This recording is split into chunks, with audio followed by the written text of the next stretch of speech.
हो गए थे राम सिया कोठारी और शरद कोठारी, जो बाबरी विध्वंस के समय एक ही मां के कोख से जन्मे दोनों भाई की मृत्यु हो गई थी। जब उनकी मां से पूछा गया कि आप इसमें क्या बोलना चाहेंगी कि आपका बेटा राम मंदिर के लिए शहीद हो गए, तो उनकी मां के जो वचन थे कि मेरी कोख से 2 बेटा जन्मे हैं, अगर मेरी कोख से एक बेटे का जन्म और होता तो मैं उसे भी राम मंदिर के लिए समर्पित कर देती। ये हमारी माताओं के भाव हुआ करते। कितने सुंदर मां के आचार रहते हैं, कितने सुंदर मां के संस्कार रहते हैं। अभी दीदी ने पंच परिवर्तन का विषय रखा, उन्होंने क्या बोला कि मां से ही संस्कार होते हैं। ये संस्कार जो बच्चों को मिलते हैं वो मां से मिलते हैं, मां से ही घर चलता है।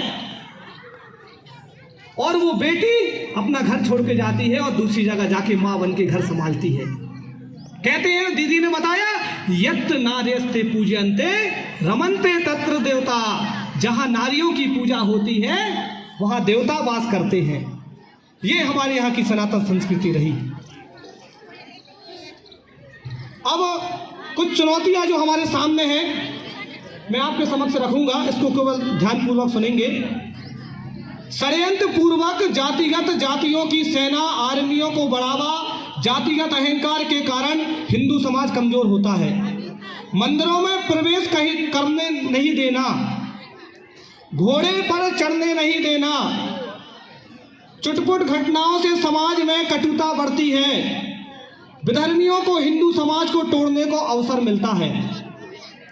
लव जिहाद, अभी वर्तमान में आपने सुना होगा कि पूरे देश में लव जिहाद अपनी चरम पर है।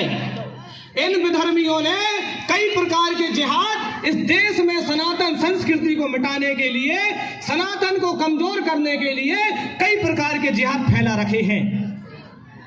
उनमें से एक है लव जिहाद।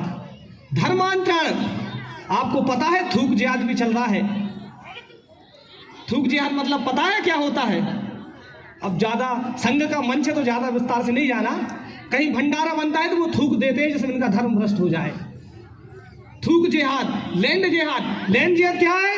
कोई मर गया तो उसको गड़ा दो, जमीन कब्जा कर ली, हत्या लिया उसको, ये लैंड जिहाद है। इनके लिए कोई भूमि नहीं है। जैसे सबके लिए शमशान, वैसा आप शमशान बनाओ, वहां अपने लोगों को गड़ाओ। और गड़ा भी कहाँ रहे? हमारे भारत माँ के आचरण में गड़ा रहे हो। फिर भी आप भारत माता की जय बोलने से डरते हो, वंदे मातरम बोलने से डरते हो। ऐसे चलते चलते कई प्रकार की चुनौतियां हमारे सामने हैं।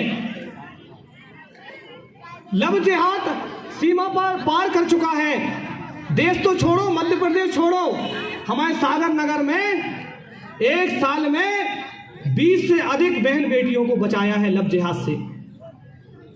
यह संस्कार हमारी मां को देना पड़ेगा कि हमारी बेटी बाहर जा रही है, कॉलेज पढ़ने जा रही है तो मोबाइल का कितना यूज करती है। हमारी भोली वाली बहन रहती है, उनको चक्करों में फंसा लिया जाता है, फंसा करके फिर उनको ब्लैकमेल किया जाता है। अब संकोच में ना तो वो घर पे बताती है, ना वो माता को बताती है, ना पिता को बताती है कि हमारे माता पिता हमको डांटेंगे, मोहल्ले वाले हमको कुछ का कुछ बोलेंगे। इस शर्म के कारण हमारी बहन बेटियां आत्महत्या कर लेती हैं, उस विधर्मियों के चक्कर में पड़ जाती हैं। इसलिए हमें अपने घर में संस्कार देना पड़ेगा। एक सबसे बड़ा जिहाद जो चल रहा है देश में, नशा जिहाद। अभी तक आपने इतने जिहाद सुने होंगे, अब नशा जिहाद, नया जिहाद आ गया। अरे एक तो और सबसे बड़ा जिहाद, हमारी दीदी बैठी है, किन्नर जिहाद। अब ले, अब जो नया जिहाद आ गया, किन्नर जिहाद। इंदौर में 10 किन्नर मुकदमे लड़ रहे हैं, उनको जबरदस्ती बोला जाता है कि आप मुस्लिम धर्म स्वीकार करो। हमारी दीदी को भी प्रताड़ना दिया जा रहा है। दीदी अकेली है, इनके साथ और लोग आ जाएंगे लेकिन डरे हुए हैं वो, धन का लोच। दीदी को कोई गद्दी नहीं चाहिए उनकी। दीदी ने साफ कहा है, ना हमें कोई रानी महल चाहिए, ना रंग महल चाहिए, ना कोई महल चाहिए। जरूरत पड़ेगी तो हम अपना रानी महल बना लेंगे, हमें रंग महल नहीं चाहिए। लेकिन हम हिंदू हैं, हम सनातनी हैं, जिसके लिए ये हिंदू सम्मेलन हो रहा है, हिंदू स्वाभिमान की रक्षा के लिए हिंदू सम्मेलन हो रहा है। अब कुछ चुनौतियां थी, अब कुछ समाधान जो है हमको करना है, समाधान पे हम फोकस करेंगे।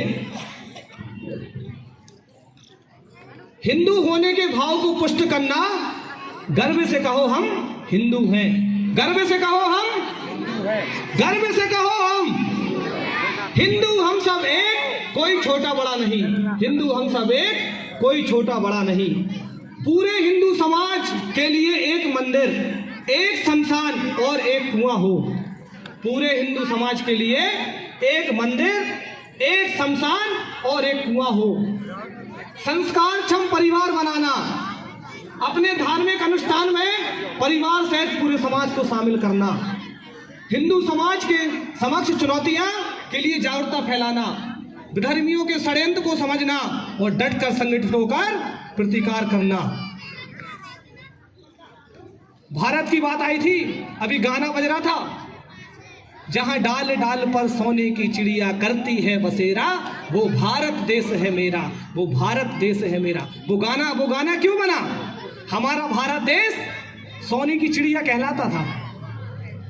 यहां मुगल आए और 45,000 टन सोना यहां से लूट के ले गए। लूटने के बाद भी इन्होंने नारा चलाया, फूट डालो और शासन करो। ये अंग्रेजों की नीति थी, वही नीति अब चल रही है कि इनको जात पात में बांटना। इसलिए संतों ने नारा दिया है कि जात पात की करो विदाई, हम सब हिंदू भाई भाई। जात पात की करो विदाई, जात पात की करो विदाई। इसलिए हमें एक रहना है, संगठित रहना है। जब राम जी वनवास के लिए निकले तो वहां जाकर वन देवी मिली।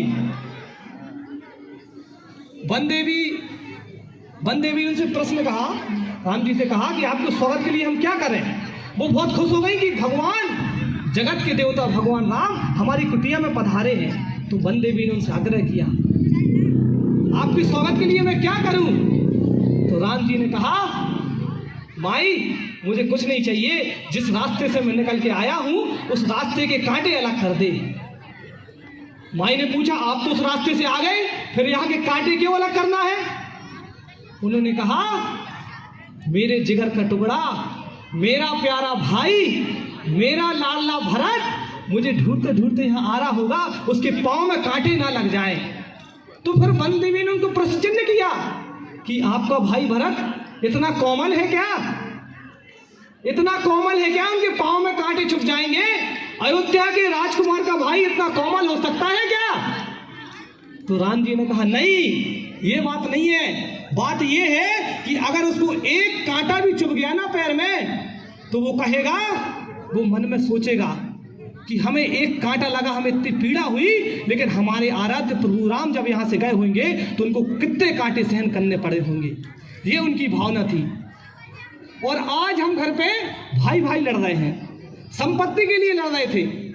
जिस संपत्ति के लिए महाभारत हुई थी वो संपत्ति वहीं पड़ी है, वो संपत्ति वहीं पड़ी है आज भी।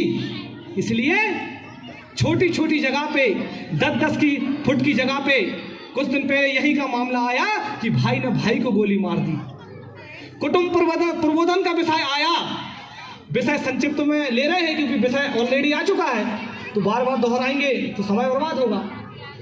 तो भाई भाई एक रहना, एक एक इंच के लिए नहीं लड़ना। थोड़ा बहुत भाई के लिए ज्यादा मिल जाए तो क्या हो गया, अपना ही तो भाई है। गाना है ना कि जिंदगी एक किराए का घर है, ये जिंदगी एक धर्मशाला है। कभी आप सोचना, जैसे हम अभी 28 साल के हो गए, हमारी 50-60 साल की जिंदगी और है, फिर हम ऊपर चले जाएंगे, हमारे बाद कोई और आएगा। तो जो हमें रहने के लिए मिला है ना, ये धर्मशाला है, इसको अपना घर मत समझो। जो गाना है जिंदगी एक किराए का घर है, वो किराए का ही घर है। इसलिए भाई भाई को एक रहना है। अब यहां से अंत में मैं एक बात कहूंगा, सिर्फ एक बात बता रहे, ये कान सुनकर समझकर जाना।